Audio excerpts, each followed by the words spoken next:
Malce druga tema, ampak glede arbitra, ali ima stranka SDS svojega kandidata in koga boste predlagali? Slovenska demokratska stranka ni podprla tega arbitražnega sporazuma, zato seveda tudi arbitra ne bomo predlagali. Zdaj, ko se je itak vlada odločila, da bo mimo državnega zbora imenovala arbitra po nekem specifičnem tolmačenju zakona, je to odgovornost vlade. Upam, da bodo imeli bolj srečno roko pri izbiri, kot so imeli doslej.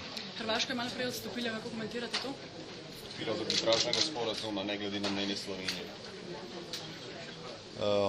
To ima lahko zelo resne posledice, ne glede na to, da je pravno v pravnem smislu odstop vprašljiv. Res pa je, da je to arbitražno sodišče, ki ste ga ustanovili dve državi, dve stranki, ki ga tudi plačujeta. Zagotovo, če tega plačila ne bo, arbitri ne bodo več delovali. In namesto, da bi se rešitvi problema približali, bomo verjetno zdaj stopili še dva koraka nazaj in lahko spet pričakujemo različne spore. S tem, da je priložnost, da bi vprašanja res uredili, tako da bi bilo za obe strani dobro in v skladu z slovenskimi nacionalnimi interesi, pa je čas zamujen, ker je Hrvaška zdaj v Evropski uniji. Kako se pogaja z enakopravnih pozicij, vemo, koliko sporazumov je bilo dogovorjenih, pa potem niso držali. Tako da počasi se treba vprašati po odgovornosti tistih, ki so nas pripeljali v to situacijo. Kdo je po vašem mnenju najbolj odgovoren? Kako gledate na vlogo zunanjega ministra Karla Erjavca v tem primeru? Nekaj ste že o tem govorili v soboto. Zdaj, ko govorimo o odgovornosti, je treba poseči nazaj. Veste, da je bilo naše stališče vedno, da je potrebno to rešiti z bilateralnim dogovorom, lahko pa tudi z mednarodno arbitražo, vendar po načelu pravičnosti. Zdaj Pahorjeva vlada se je odločila, da brez načela pravičnosti pristane na ta arbitražni sporazum, mi smo bili zato proti.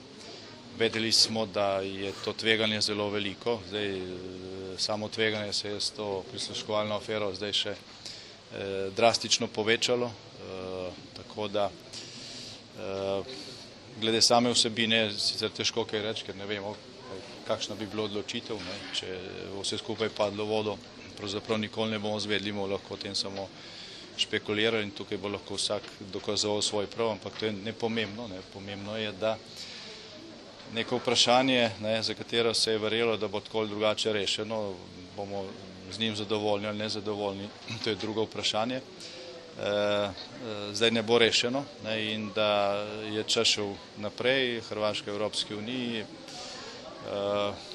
zgodovinska priložnost, da se pred stopom sosednje države ta ključna strateška vprašanja rešijo šla po vodi, tako da po odgovornosti se morajo vprašati vsi tisti, ki so nas pripeljali v to situacijo, se pravi ljudje, ki so arbitražni sporazum dali na voljo slovenskim volivcem.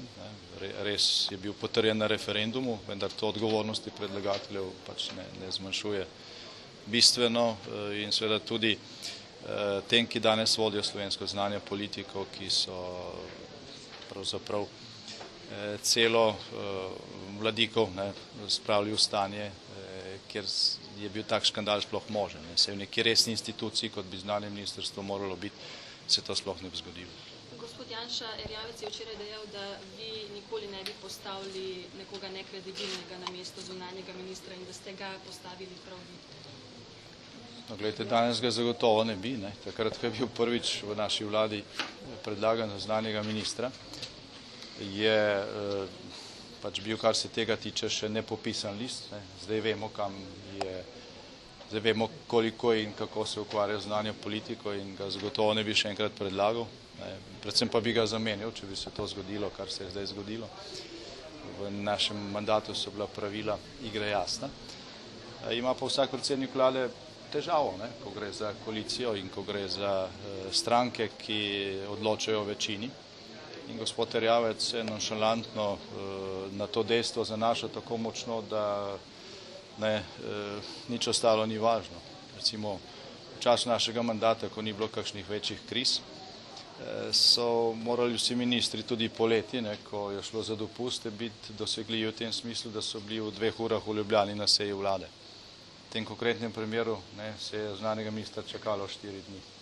V primeru, pa je šlo za krizno situacijo. če minister ne odstopi sam, SDS mora biti posegla po interpelaciji? No, tukaj hiteli ne bomo, ker želimo, da se najprej razčisti ta situacija, da se vidi, kaj bo zdaj z arbitražnim sporazumom. To je vendarle v ospredju, ne toliko sam sporazum, kot pa stanje odnosov s sosednjo državo. Mene tudi izjemno čudi, da v vseh teh dneh nismo zasledili nobene vesti, da so se najvišji voditelji obeh držav pogovarjali, kot da bi se zdaj vsi naenkrat bali telefonirati.